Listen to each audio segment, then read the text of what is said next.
Vous savez pourquoi Kakashi il est toujours en retard? Non? Ben, je vais vous le dire. Mais avant, je vais vous dire quelque chose que j'ai jamais dit à personne. J'ai perdu mon père et depuis qu'on l'a enterré, j'ai beaucoup de mal à aller lui rendre visite sur sa tombe.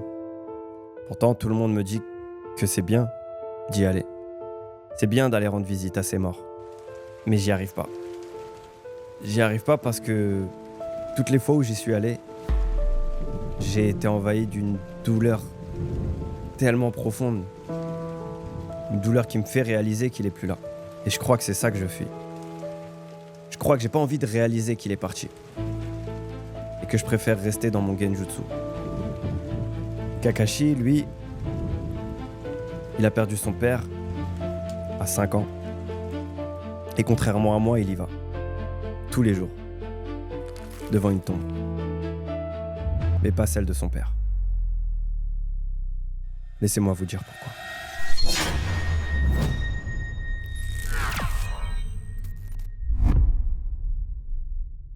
Son père, il s'appelait Sakumo. Sakumo Atake, le croc blanc de Konoha, un héros, respecté de tous, jusqu'au jour où une mission a mal tourné. Et Sakumo a dû choisir entre accomplir la mission ou sauver ses coéquipiers. Sakumo a choisi de sauver ses coéquipiers, et pour ça le village l'a détruit. Il est devenu le traître de Konoha. Il est devenu le shinobi qui mettait ses émotions devant son devoir. Et même ceux qui l'avaient sauvé l'ont rejeté. Alors Sakumo a sombré dans la dépression. Et un jour, Kakashi l'a trouvé dans leur maison. Il avait mis fin à ses jours. Première perte pour Kakashi. À partir de ce jour, Kakashi il a décidé quelque chose. Il a décidé qu'il ne deviendrait jamais comme son père. Que plus jamais il ne laisserait ses émotions prendre le dessus. Et que la mission comptait avant tout. Les règles comptaient avant tout. Les sentiments sont une faiblesse.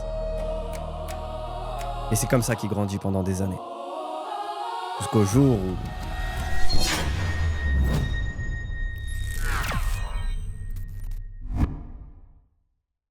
Des années plus tard, Kakashi rejoint une équipe, avec Obito et Rin, sous le commandement du seul et de l'unique Minato Namikaze. Obito, c'était son opposé. Kakashi, lui, il suivait les règles. Obito, il suivait son cœur. Kakashi disait la mission avant tout, et Obito répondait que ceux qui abandonnent leurs coéquipiers sont pires que des ordures. Les deux se détestaient. Puis un jour, pendant une mission, Rin a été capturé. Alors Obito est parti la sauver, et Kakashi leur a tourné le dos pour continuer la mission. Et Kakashi change d'avis. Il les rejoint, et ensemble ils vont sauver Rin. Sauf que la grotte dans laquelle ils étaient s'effondre. Un rocher énorme est sur le point d'écraser Kakashi, mais Obito intervient, il pousse Kakashi et se retrouve écrasé par ce rocher. Il manquera pas de lui dire qu'il l'a sauvé, et en guise de cadeau, il va lui offrir son Sharingan. La grotte s'écroule complètement, Obito s'en va, et c'est la deuxième perte pour Kakashi.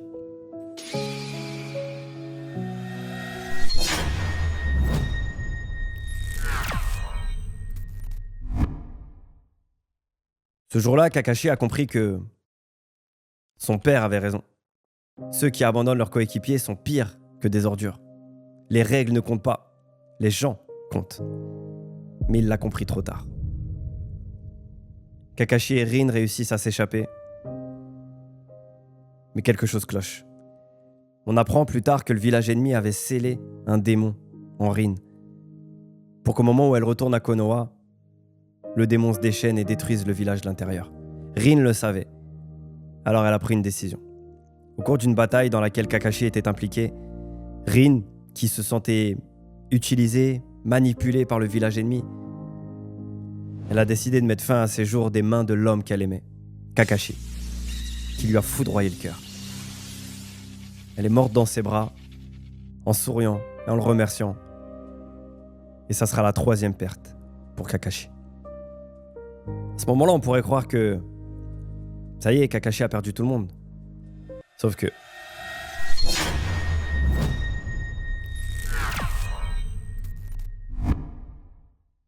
Minato Namikaze, son sensei, celui qui l'avait relevé après chaque perte, celui qui avait cru en lui et qui lui disait toujours « Tu vas t'en sortir ». Ce même Minato-là allait être le suivant sur la liste. Kyuubi attaque Konoha. Minato s'est battu et il a scellé le démon dans son propre fils, au prix de sa vie et de celle de sa femme. Une histoire que tout le monde connaît déjà. Kakashi n'était pas au village, mais quand il est revenu, Minato était mort. Kakashi s'est tenu devant sa tombe, sans pleurer. Il avait plus de larmes. Et par contre, il avait malheureusement l'habitude. C'était la 4e perte pour Kakashi. À 14 ans, Kakashi avait tout perdu. Son père, son meilleur ami, la fille qu'il aimait, son mentor. Tout le monde, un par un. Il aurait pu sombrer comme son père. Mais Kakashi a fait quelque chose de différent. Chaque matin, avant chaque mission, il se rendait au mémorial des ninjas morts au combat. Et il restait là, devant les noms d'Obito et de Rin, pendant des heures. On l'apprendra bien plus tard, mais c'est la raison pour laquelle Kakashi est toujours en retard. Pas parce qu'il s'en fout, pas parce qu'il est feignant, parce qu'il refuse d'oublier. Il parle à Obito, il parle à Rin, il leur raconte sa vie, ses missions, ses élèves. Il garde le lien, même avec les morts. Puis au-delà de ça, il continue à transmettre. Il est devenu sensei de Naruto, Sasuke et Sakura. 3 gamins perdus, un orphelin rejeté, un survivant plein de haine et une fille qui cherche sa place. Il leur a donné ce que Obito lui avait donné, ce que Minato lui avait donné. Il a transformé sa douleur en flambeau, un flambeau qui se transmet. Il n'a pas oublié, il n'a pas fui. Il porte ses morts avec lui. Et il continue d'avancer. Pendant que moi... En fait, j'ai beau être conscient de tout ça, j'ai beau être admiratif de Kakashi et de son histoire. Moi, j'y arrive pas encore. Je continue de fuir la douleur. Je fais comme si j'étais assez fort pour pas en avoir besoin. Et malgré que Kakashi m'ait appris que se reconstruire, c'est pas oublier. Se reconstruire, c'est pas faire comme si ça faisait pas mal. C'est pas faire semblant. Se reconstruire, c'est porter ce qu'on a perdu. C'est avancer avec cette douleur. Accepter que ça fait mal. Et construire quelque chose de nouveau avec cette douleur. Parce que sinon, tu t'arrêtes. Et si tu t'arrêtes, t'es mort. Je sais pas combien de temps ça va prendre. Et j'espère qu'un jour, je vous dirai que j'ai réussi. Mais aujourd'hui, je pense que j'ai pas encore la force de le faire. Et désolé de ne pas conclure cette vidéo avec une belle fin, un retournement de situation dans lequel je vous dis que tout va bien. Mais je pense que des fois, c'est aussi important de montrer ses faiblesses. Ça fait du bien d'en parler d'une manière ou d'une autre. Et aussi parce que ça peut faire du bien à d'autres personnes. Si t'as perdu quelqu'un, si t'as du mal à te reconstruire, si tu fais semblant que ça va alors que ça va pas, t'es pas obligé de rester seul. Je sais pas si c'est pour ça que j'ai créé le village de Ichi, en vrai. Parce que c'est peut-être plus facile pour moi de parler à une caméra que de parler à un être humain. Même si j'ai aucune difficulté à parler aux gens. Mais c'est peut-être pour ça aussi que je fais de la musique et que je me suis autant retrouvé dans l'écriture. C'est parce que ça me permettait de dire tout ce que je ne pouvais ou voulais pas dire. Et du coup, avec mes problèmes de voix maintenant qui m'empêchent de chanter, le village de Ichi, pour moi, c'est la continuité de ça. C'est de continuer à écrire d'une manière différente. De m'adresser à je ne sais pas qui. Enfin, je sais parce que il y a plein de gens que je connais dans la commu, il y a des gens plein de gens que j'ai rencontrés dans les événements, plein de gens qui rejoignent cette chaîne et qui ne me connaissaient pas quand je faisais de la musique. Au final, je sais même pas à qui je m'adresse. Si ce n'est que je pense, et je l'ai compris avec la vidéo de Neji, que ces vidéos, je les fais beaucoup pour moi. Je m'adresse d'abord à moi-même. Et si le village de Ichi, en fait, c'était juste un endroit où tout le monde pouvait venir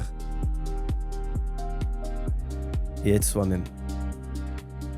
Merci Kishimoto.